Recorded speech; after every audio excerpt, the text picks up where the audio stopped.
ఈరోజు ఫిబ్రవరి 19 భారతదేశ చరిత్రలో ఒక సువర్ణాక్షరాలతో లిఖించిన రోజు.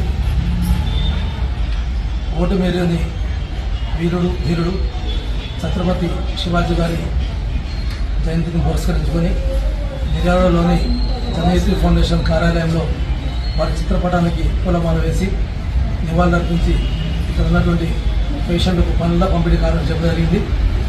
మహనీయులు చేసేటువంటి త్యాగాలను నేటి యువత ఆదర్శంగా తీసుకొని ఉభయ రాష్ట్రాల్లో మా జనహిత ఫౌండేషన్ ప్రతి ఒక్కరి మహనీయుల వారి జీవిత చరిత్రను తెలియజేస్తూ వారి జయంతులను వర్ధంతులను నిర్వహిస్తూ ఈరోజు మా జనహిత ఫౌండేషన్ కార్యక్రమాలు నిర్వహించడం జరుగుతూ అందులో భాగంగా ఈరోజు మిర్యాలలో స్థానిక కార్యాలయంలో వారి చిత్రపటాన్ని పూలమాల వేసి నివాళులర్పించడం జరిగింది. అందులో పాల్గొన్న ప్రతి ఒక్కరు కూడా కృతజ్ఞత తెలియజేస్తూ ఇలాంటి కార్యక్రమాలు ముందు కూడా మేము నిర్వహిస్తామని తెలియజేస్తూ ఈ కార్యక్రమం పాల్గొన్న ప్రతి ఒక్కరికి హృదయపూర్వక అభినందన కృతజ్ఞత తెలియజేస్తున్నాం.